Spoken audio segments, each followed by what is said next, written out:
담임 목사님께서 간증 설교를 이렇게 하라고 보기역자분들에게 부탁하셔서 저도 말씀 나누도록 하겠습니다. 저희 집은 원래부터 믿는 집안이었습니다. 믿는 집안이었고 태어나 보니까 모두 교회를 다 다니고 계셨습니다. 저희 증조 할머니께서 고조 할머니를 전도하시고 그렇게 해서 그렇게 따지면 저는 5대째로 내려오는 5대째 교회를 다니고 있는 그런 환경이었습니다.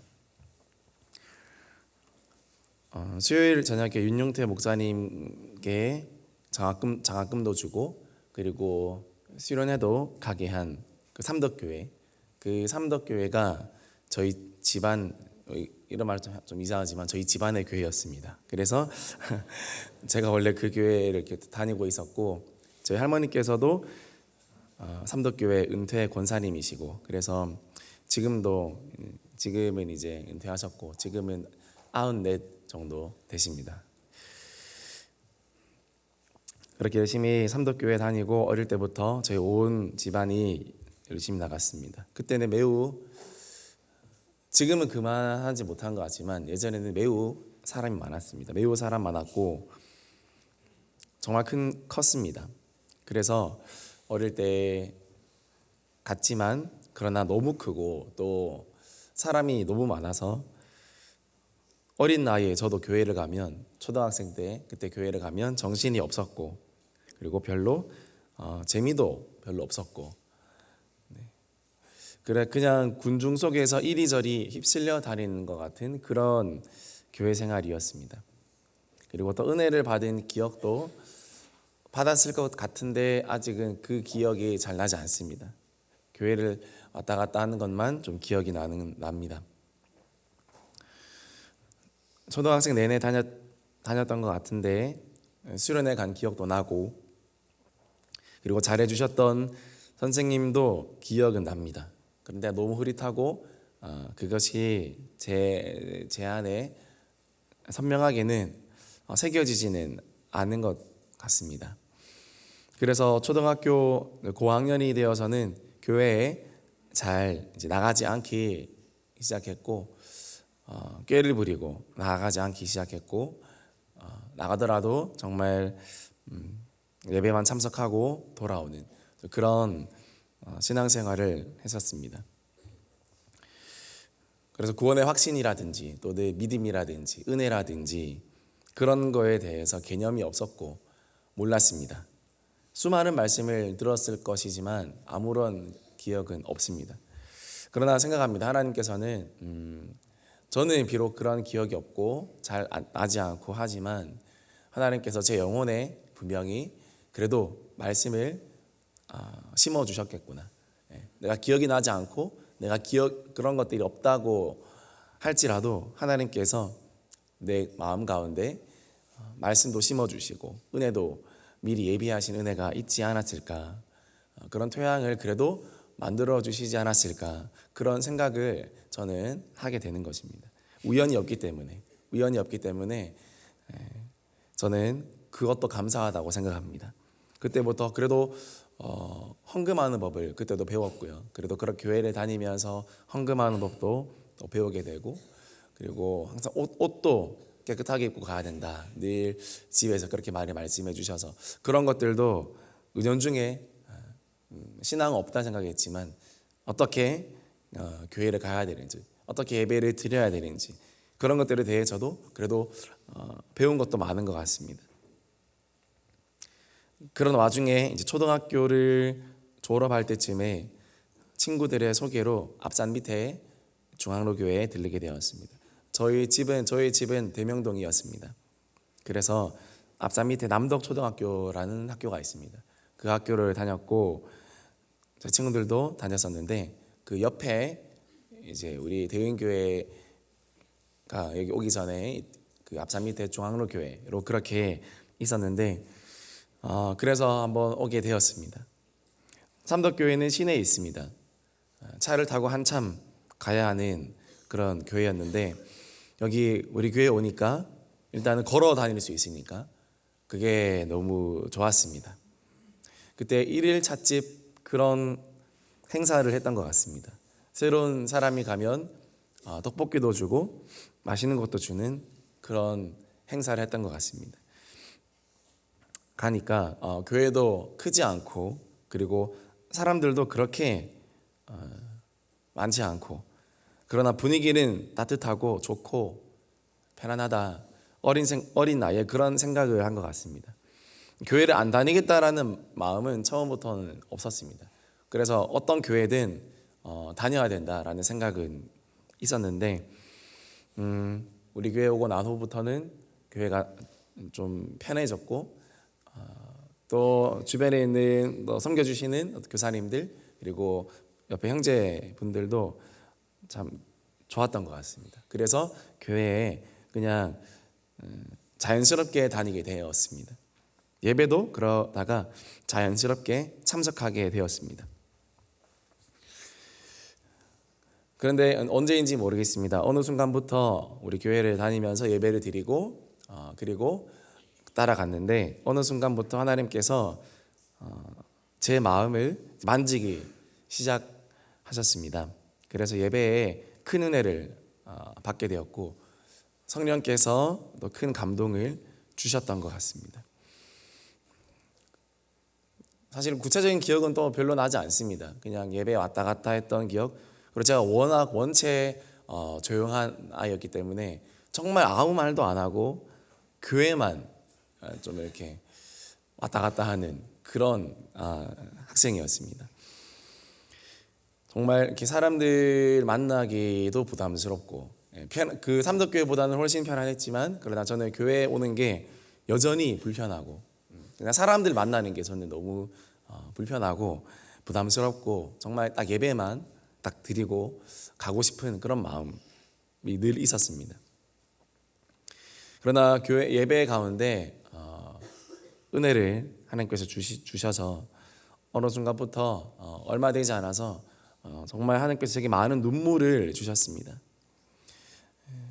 우리 많은 성도님들께서 우리 교회 처음 오시면 딱 본당에 앉으면 나도 모르게 눈물이 주르륵 주르륵 흘렀다. 나도 왜 그러는지 모르겠다. 그런 간증을 하시는 성도님들이 전 많다고 들었는데 또 많이 들었고요. 저도 우리 교회 왔을 때 제일 처음 드러나는 현상은 눈물이었습니다. 어린 나이 초등학교 6학년, 중학교 1학년, 2학년 그때부터 계속 예배 드릴 때마다 하나님께서 저에게 많은 눈물을 주셨습니다. 고등학교 3학년 때까지 계속 저는 10대 시절에 예배에 오기만 하면 눈물이 쉴 새 없이 쏟아지고 그리고 찬양만 해도 눈물이 쏟아지고 기도만 해도 눈물이 쉴 새 없이 쏟아지고 새벽 예배 자리에 앉아도 또 담임 목사님 얼굴만 봐도 눈물이 주르륵 막 그렇게 흘렀습니다. 왜 우는지 사실은 그때도 몰랐습니다. 근데 정말 제 안에서부터 오는 깊은 울음이었습니다. 제 안에서부터 올라오는 깊은 어떤 그런 울음이었습니다. 그러나 나쁘지 않았습니다. 그렇게 내가 교회 와서 예배드리고 기도하고 찬양하면서 하나님 그렇게 내가 눈물을 흘리고 뭔가 내 마음을 다 이렇게 내어놓고 돌아가는 기분이었기 때문에 저는 그렇게 울면서 왜 우는지는 잘 몰랐지만 그러나 그것이 나쁘지 않았고 점점 생각하기를 하나님께서 나를 알고 계셨고 또 나를 보고 계시는구나, 하나님이 살아계시는구나, 그런 생각들을 예배를 드리면서 하게 된 것 같습니다. 그렇게 예배를 드리고 그렇게 기도를 하면서 그때부터 제 삶의 변화들이 조금씩 일어나기 시작했습니다. 제가 정말 공부를 안 하던 그런 아이였습니다. 공부도 안 하고 정말 놀기도 좋아하고 그리고 정말 산만하고 그리고 집중력이 없었습니다. 그래서 아마 오늘날 같았으면 ADHD 요즘에 그런 이제 의학이 발달하다 보니까 그런 것도 진단을 하고 흔한 그런 이제 증상이지 않습니까? 요즘에는 그때는 그런 것도 없었지만 저는 저 스스로 진단해봤을 때 저는 정말 극 ADHD였다 그런 생각을 저는 하게 됩니다. 수업 시간에 저는 돌아다녔습니다. 수업 시간에 돌아다녀서 선생님으로부터 전화가 많이 왔어요. 수업 시간에 정우가 자꾸 돌아다니고 그리고 옆에 학생 자꾸 기웃기웃거린다고 이렇게 제 옆에 있는 애를 기웃거리는 게 아니라 다른 분단에 가서 이제 기웃거리고 그런 산만한 그리고 정말 많이 다쳤습니다. 화상도 입고 턱도 깨지고 놀다가 정말 많이 위험하게 놀았고 다치고 공부도 안 하고 좀 그런 저는 아이였습니다. 그리고 틱도 있었는데요. 틱도 매우 심했습니다. 틱도 매우 심했고 지나가는 아저씨가 저를 보고 죄송합니다. 너 병신이야? 이런 말까지 할 정도로 제가 틱이 심했습니다. 구체적으로 말하면 제가 발목을 돌리는 틱이 있었어요. 걸어가면서 발목을 돌리는 겁니다. 그리고 팔을 펴는 틱이 있었습니다. 팔을 펴는 틱이 있었고 소리 틱도 있었습니다. 어떤 특정한 소리를 내는 틱이 있었습니다. 그래서 틱이 거의 뭐 3D, 4D로 저한테 막 증상이 되게 많았어요. 그러다 보니까 친구들한테 무시도 좀 많이 당하고 좀 그랬던 것 같습니다. 근데 그러나 그 나이 때는 제가 이상한지도 몰랐고 그게 특별한 건지도 몰랐습니다. 근데 아무 생각이 없었습니다. 아무 생각이 없었고 그냥 그렇게 살아가는 것이었습니다. 부모님은 두 분 다 바쁘시고 그리고 새벽같이 나가서 밤늦게 들어오시고 거의 그랬고요. 그래서 방치됐죠. 거의. 부모님 의도는 아니었습니다. 정말 저희가 원래 정말 좋은 집안이었는데 다 무너져가지고 부모님께서 열심히 돈을 버셔야 했습니다. 그래서 저는 집에서 혼자 멍하니 이렇게 있거나 아니면 나가서 돌아다니거나 아니면 집에 와도 엄마 밤늦게 안 들으면 혼자 울고 있거나 좀 그런 불쌍한 좀 그런 아이처럼 제가 지냈던 것 같습니다. 그런 와중에 제가 중앙로 교회에 오니까 마치 뭔가 고향에 온 듯한 그리고 뭔가 하나님이 내가 너를 잘 안다 그리고 잘 왔다 이렇게 말씀을 해 주시는 것 같았습니다. 그래서 그토록 울음이 많이 났나 보다. 그래서 그토록 정말 눈물로 하나님께 예배를 드렸나 보다. 교회만 가면 사실 좋았습니다. 너무 좋았고 밖에서는 경험할 수 없었던 그런 은혜죠. 은혜. 그래서 자꾸 교회에 오고 싶고 또 교회 와서는 또 한 건 없습니다. 교회 와서는 울고 그리고 집에 돌아가고 그 전까지는 모든 게 다 꽉 막혀 있었던 저였습니다. 얼굴에 표정이 없던 아이였습니다. 웃겨도 웃지를 못하고 슬퍼도 울지를 못하고 화가 나도 화를 내지 못하는 그런 막혀있는 아이, 고장난 아이였습니다.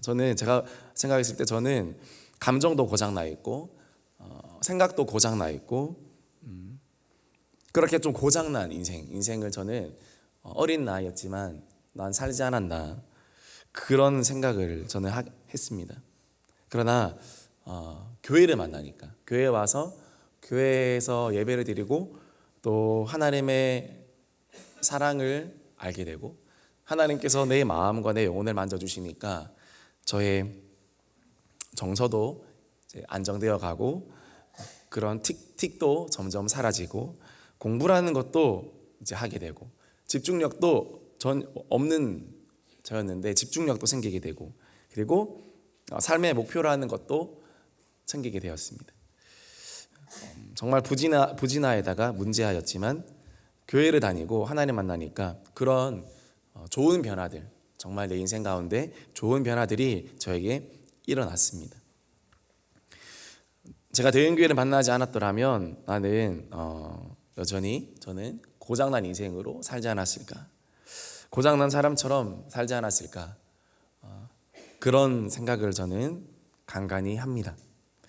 그래서 저는 대형교회를 만나서 정말 처음으로 감사한 것은 내 인생을 나라는 사람을 붙들어 주시고 또 고쳐 주시고 회복시켜 주시고 사람 되게 하신 것, 그것이 저는 참 이렇게 교회를 만나서 감사한 것입니다. 인생을 인생답게 살 수 있게 그 길을 열어준 곳이 저는 교회였습니다.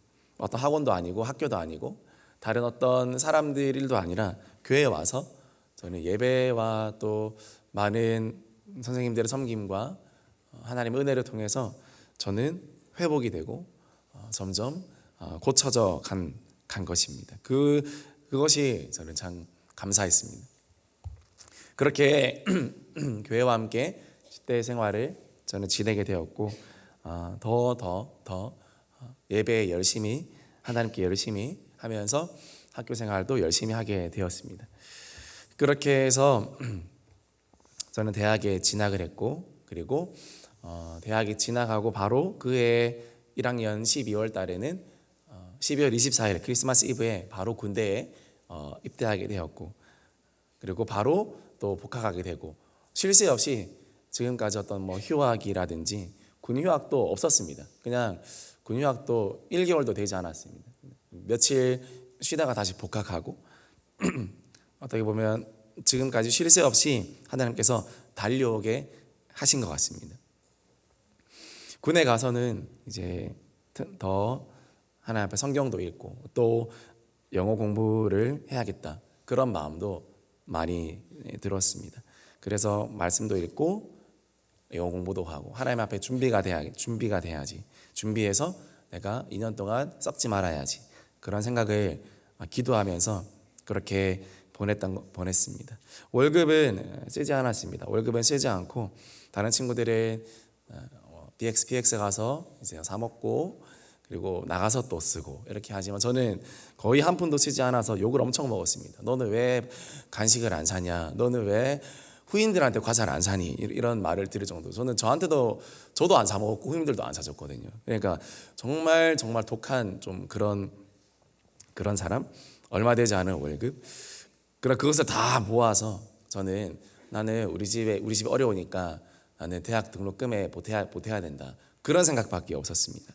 월급을 쓰지 않고 다 모아서 나중에 그렇게 했고 그리고 이제 기진의 교회 목사님과 같이 목사님이 도와주셔서 제가 속한 모든 부대원들을 데리고 교회에 가서 복음을 그래 전해야 되겠다 그렇게 마음을 먹었는데 하나님께서 은혜를 주셔서 정말 비상 대기조 제외하고는 모든 부대원들을 다 데리고 교회 갔습니다. 교회 가서 그 목사님이 전해주시는 복음을 다 듣게 했습니다.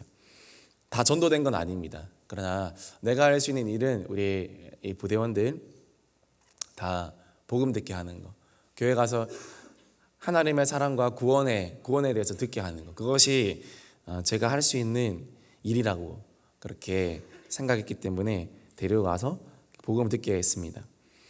아마 그 복음의 씨앗이 심겨지지 않았을까, 우리 모든 부대원들에게 그런 생각을 하면서 그때 그렇게 기도했었습니다. 그리고 부대에서 회식을 하면 다 이제 술 먹고 또 취하고 토하고 싸우고 그렇게 하지만 그러면 이제 술을 먹지 않는 제가 다 뒤에서 도와주고 뒷처리를 해주고 또 선임들 등을 두드려주고 그렇게 하면 선임들이 저를 교회 간다고 좀 이상하게 보기는 봤지만 그러나 그렇게 도와주니까 저를 인정해주고 저를 그렇게 마음으로 받아들여줬습니다.